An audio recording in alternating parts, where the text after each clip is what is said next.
An empire of image management does not usually collapse because of one dramatic courtroom confession. It collapses because of a single line buried inside a federal document that nobody expected the public to notice. One sentence, typed by an FBI agent, cold, bureaucratic, forgettable looking. The kind of paperwork people imagine disappearing forever into a government archive box somewhere in Virginia. And yet that single line may have done more damage to Melania Trump's carefully protected public narrative than years of media speculation ever could. Because for years the defense was simple. Jeffrey Epstein was just another wealthy social figure floating around New York and Palm Beach. Donald Trump and Melania Trump merely crossed paths with him at parties. Nothing unusual, nothing meaningful, nothing worth examining further. Critics were called conspiracy theorists. Journalists were threatened with lawsuits. Stories were framed as political smears created by people desperate to stain the Trump name with Epstein's toxicity. Then the FBI file surfaced, and suddenly the problem was no longer cable news, it was evidence. Not anonymous gossip, not a blurry tabloid source. An actual FBI interview summary documenting testimony from a cooperating witness connected directly to Epstein's inner circle. According to the released material, the witness stated that Jeffrey Epstein personally introduced Melania Trump to Donald Trump. That detail matters because Melania Trump publicly stood behind a White House podium and explicitly denied that Epstein introduced her to her future husband. Now pause there for a second. This is where the story stops being celebrity scandal content and starts becoming something much more dangerous for the people involved. Because when two political enemies disagree, America shrugs. When Twitter users fight over narratives, nobody cares. But when a public statement from a former First Lady collides head-on with a federal investigative document, the issue changes entirely. Now the question becomes brutally simple. Which version of reality is false? And that question exploded into public view because of Michael Wolff. Michael Wolff is not some random internet commentator throwing accusations into the algorithm hoping one of them trends. He is the journalist who detonated fire and fury inside Donald Trump's White House. He built an entire career on extracting damaging stories from powerful people who assumed they could intimidate critics into silence. So when Wolff started publicly discussing Melania Trump's relationship to the Epstein social circle, the response was immediate and extraordinarily aggressive. According to the lawsuit, Melania Trump threatened legal action demanding more than $1 billion in damages unless Wolff retracted statements connected to Epstein. $1 billion. Think about how absurd that number really is. That is not the legal equivalent of correcting misinformation. That sounds more like parking a military tank in front of somebody's house because they wrote an article you disliked. The message was obvious. Stop talking, stop digging, stop connecting names, or get financially destroyed. But Michael Wolff did something that changed the entire trajectory of this story. He sued first. Before Melania Trump could drag him into court, Wolff filed his own legal action in New York under anti-slappy protections specifically designed to stop wealthy public figures from weaponizing lawsuits against journalists and critics. Suddenly, the power dynamic flipped upside down. The woman threatening to bury a reporter under legal costs was now being forced into a courtroom herself. And once that happened, this stopped being a public relations problem. It became a discovery problem. Because discovery is where narratives go to die. Public relations can survive headlines. Political branding can survive cable news outrage. Even scandals can survive if the people involved control the timing, the language, and the cameras. But discovery is different. Discovery forces documents into the light. Discovery forces timelines to line up. Discovery forces witnesses to stop speaking like politicians and start speaking under penalty of perjury. That is why Michael Wolff's legal counterattack mattered so much. The danger was never simply that he kept talking. The danger was that he created a legal pathway to force questions into a courtroom environment where image management suddenly becomes much harder to control. And almost immediately, Melania Trump's legal team began maneuvering like people trying to escape the battlefield Wolff deliberately chose. First came the effort to move the case out of New York State Court. That sounds procedural and boring until you understand why New York mattered. New York's anti-SLAPP protections are among the strongest in America. Those laws exist specifically because wealthy public figures have a long history of using defamation lawsuits as financial weapons against reporters, critics, activists, and smaller media outlets. Wolff understood that. That is why he filed there first. He wasn't simply defending himself. He was constructing legal terrain favorable to journalists before Melania Trump's lawyers could corner him somewhere else. and Melania Trump's team knew exactly what that meant. So they fought to move the case into federal court. Then came arguments over improper service, then arguments about jurisdiction, then efforts to push the case toward Florida. Now notice the pattern carefully, because this is where the prosecutorial logic starts becoming impossible to ignore. What you are not seeing here is a direct factual dismantling of Wolff's central claim. You are not seeing a flood of evidence proving the FBI-related contradictions are fabricated. You are not seeing sworn witnesses stepping forward saying the timeline is impossible. Instead, you are watching a procedural war, delay, venue disputes, technical arguments, strategic repositioning. And sometimes what powerful people refuse to fight directly tells you more than what they actually say. Because here is the uncomfortable reality sitting underneath all of this. If Michael Wolff were obviously lying, the cleanest strategy would be devastatingly simple. Produce the receipts. Destroy his credibility publicly. End the case fast. Powerful people do that all the time when accusations are weak. Instead, this legal fight started looking like a maze designed to slow movement toward discovery itself. Then came the White House press conference, and this may have been the single most extraordinary decision in the entire sequence. Melania Trump stood behind a White House podium and publicly declared that Jeffrey Epstein did not introduce her to Donald Trump. She insisted that any connection being suggested between her and Epstein was defamatory fiction pushed by unethical people trying to damage her reputation. Now understand why that moment matters so much legally and politically. This was not some offhand denial shouted at paparazzi outside a restaurant. This was a prepared public statement delivered with the visual authority of the White House itself. Presidential backdrop, national cameras, institutional symbolism, the full machinery of American executive imagery standing behind her words.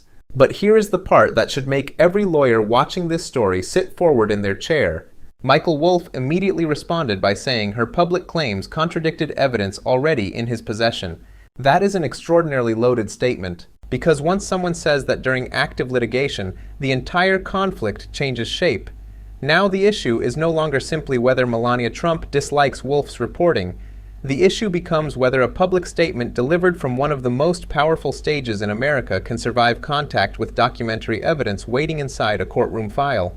And that is where this story stopped feeling like political gossip and started feeling like a stress test for institutional credibility itself.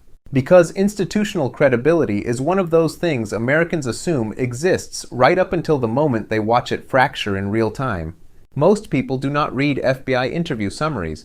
Most people never look at court filings. They absorb politics through fragments, clips, headlines, arguments, partisan reactions bouncing around social media like shrapnel. But every once in a while, a story emerges where the contradiction becomes too clean to ignore. This is one of those moments. A former First Lady publicly says Jeffrey Epstein never introduced her to Donald Trump. A federal investigative document records witness testimony saying he did. That collision is not subtle, and the deeper you go into the details, the stranger this entire situation becomes. Because the FBI summary did not emerge from some random civil dispute over gossip magazines. According to the released material, the testimony came from a cooperating witness connected to Epstein's operation who spoke under a proffer agreement, meaning the witness faced potential criminal exposure for lying to federal investigators. That matters enormously. People lie in interviews, they lie on podcasts, they lie on television every single day in America. But federal cooperation agreements are different. The government does not hand those out casually. When somebody sits down with federal investigators under those conditions, the stakes become real, prison becomes real, false statements become real. Suddenly this is not internet rumor culture anymore. This is the machinery of federal law enforcement documenting testimony during one of the most explosive criminal investigations in modern American history. And yet, even after that document surfaced, notice what still did not happen. No detailed timeline rebuttal from Melania Trump's team. No release of contradictory records, no carefully documented explanation reconciling her White House statement with the FBI summary. Instead, the emphasis remained fixed on attacking critics, attacking journalists, attacking motives. That distinction is critical, because attacking motives is not the same thing as defeating evidence.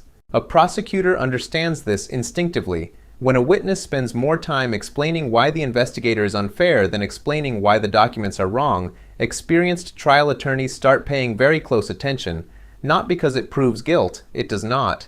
but because behavior patterns matter, evasive patterns matter, strategic omissions matter, especially when the people involved possess enormous institutional power and nearly unlimited legal resources. And then comes the Paolo Zampolli problem. This may be the most underappreciated detail in the entire story.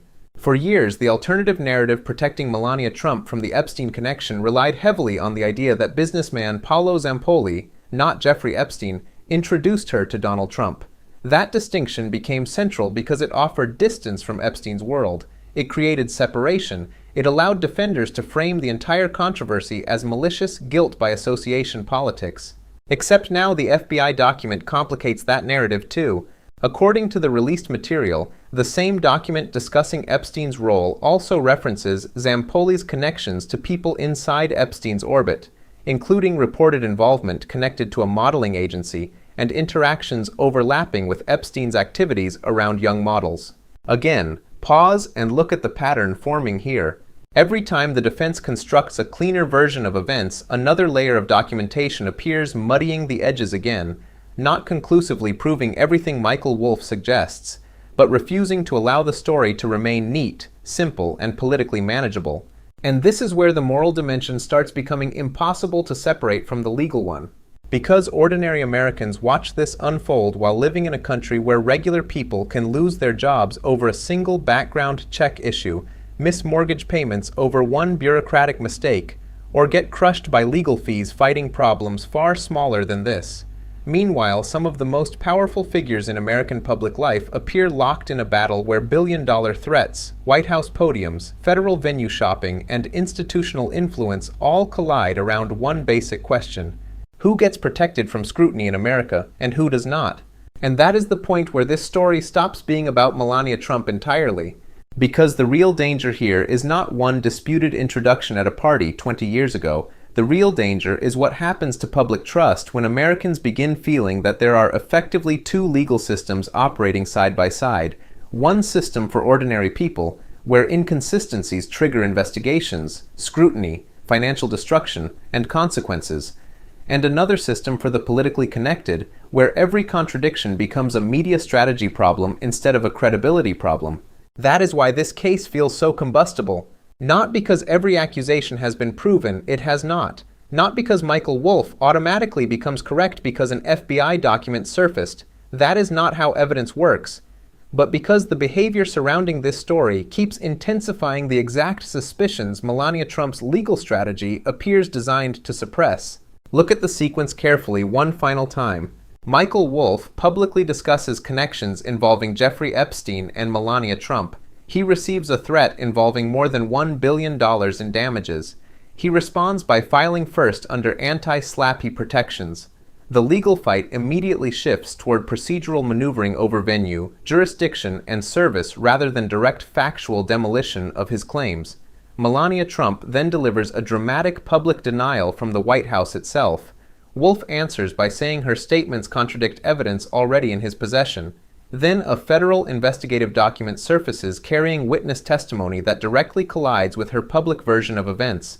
At some point, even people trying desperately to stay neutral have to acknowledge the pressure building inside that timeline.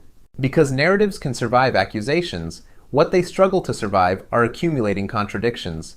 And there is another layer here that should make people profoundly uncomfortable.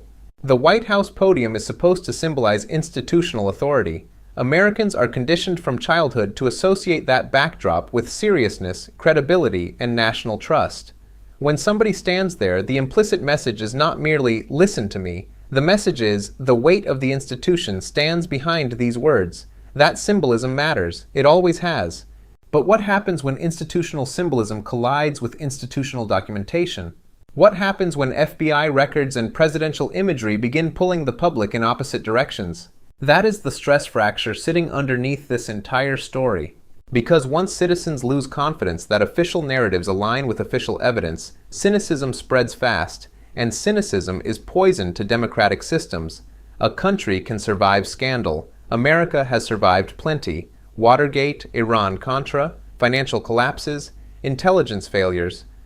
But what democratic systems struggle to survive is the growing perception that truth itself changes depending on who possesses power, lawyers, connections, and access to the cameras. That is why the Epstein story continues haunting the political class years after his death. Not simply because of the crimes, not simply because of the elite social network surrounding him, but because Americans increasingly suspect that accountability in elite circles operates differently than accountability everywhere else. And now this lawsuit has wandered directly into that psychological territory. Michael Wolff is essentially betting that discovery and documentation will matter more than intimidation.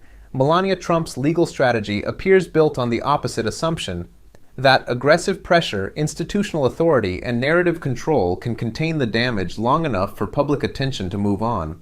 Maybe it will. Maybe the courts will eventually bury this in procedural rulings. Maybe more evidence emerges. Maybe nothing further happens at all. But one question is already hanging over this entire confrontation, and it is not going away anytime soon.